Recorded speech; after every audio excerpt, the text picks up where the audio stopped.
Hi friends, welcome to ACS tech solution. मैं संजय कुमार आज आपके लिए लेके आया हूँ कि जीएसटी कंप्लायंस, जीएसटी की रिटर्न्स फाइल करने के लिए हमें कौन कौन सी स्टेप्स को फॉलो करना होता है, कौन कौन सी स्टेप्स, कौन कौन से वो पॉइंट हैं जो जिन पे हमें ध्यान देना होता है। तो देखिए, पहला पॉइंट है check sale and purchase entry in accounting software.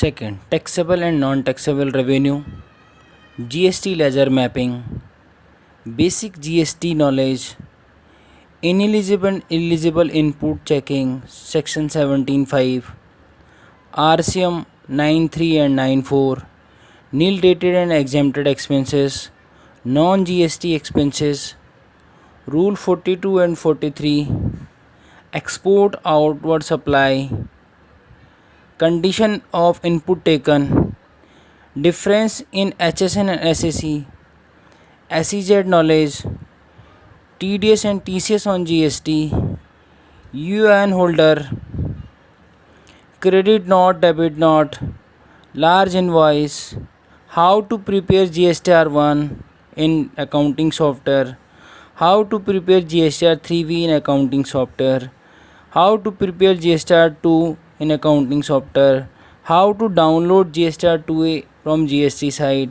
how to reconcile GSTR2A, sample invoice statement in GST, bill by bill, rule 37, job work ITC 04, cash and credit ledger, how to download, how to check from GST portal, provision credit if showing in GST portal, GST refund, how many cases we can claim the GST refund, having the knowledge of LUT। ये सारे points वो हैं, ये वो लिखे हैं मैंने आपके लिए कि जो हमारे को ध्यान रखने होते हैं कि हम कोई भी कंप्लाइंस कर रहे हैं। ये बेसिक चीज़ें हैं जो हम कंप्लाइंस करते टाइम देखें।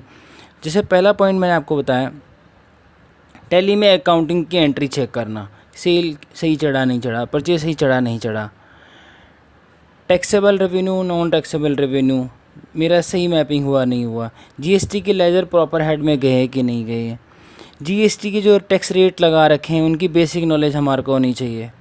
इनएलिजिबल, एलिजिबल 17(5) जो ब्लॉक क्रेडिट है उसके बारे में हमें पता होना चाहिए।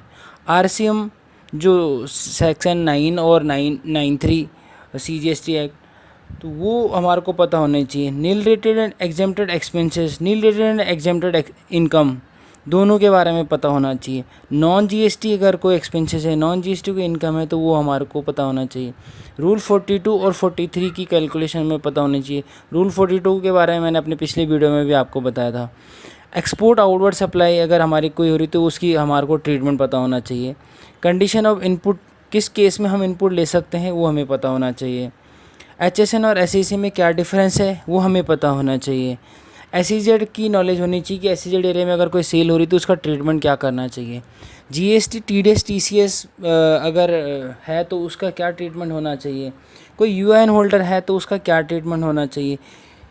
क्रेडिट नोट, डेबिट नोट का क्या ट्रीटमेंट होना चाहिए। लार्ज इनवाइस का क्या ट्रीटमेंट होना चाहिए। ये रिटर्न्स फॉर्म जो है वो सॉफ्टवेयर के अंदर, टैली, सैप, बीजी, इनके अंदर क्या ट्रीटमेंट होना चाहिए, कैसे तैयार होने चाहिए हमें पता होना। कोई हम फ्री सैम्पलिंग कर रहे हैं उनका ट्रीटमेंट क्या होना चाहिए। टैली में बिल बाय बिल रहे तो हम रूल 37 की वर्किंग कर सकते हैं, तो वो हमें पता होना चाहिए। अगर ITC 04 अप्लीकेबल है, अगर कोई जॉब वर्क का काम हो रहा है तो वो हमारे नॉलेज में होना चाहिए। कैश क्रेडिट लेजर को रिकनसाइल करना है वो हमें कैसे करना है वो हमें पता होना चाहिए। कोई हमारा क्रेडिट जो प्रोविजनल में चला गया जीएसटी पोर्टल में, अगर वो चला गया क्यों गया उसके हमें पता होना चाहिए। जीएसटी के रिफ़ंड किस किस केस में हम फाइल कर सकते हैं वो केसेस हमें पता होना चाहिए। और LUT फाइल करना, LUT से हमें क्या बेनिफिट है ये हमारे को पता होना चाहिए। ये कुछ बेसिक्स पॉइंट है जो हमें ध्यान रखने होते हैं हमारे को कंप्लाइंस करते टाइम, अपनी जीएसटी की रिटर्न्स करते टाइम, जीएसटी को प्रिपेयर करते टाइम। अगर इन सब चीज़ों में हम ध्यान रखने, हमारे को नॉलेज है तो हम इस कंप्लाइंस को अच्छी तरीके से कर सकते हैं। कोई भी कंप्लाइंस हमारी गलत नहीं हो सकती है।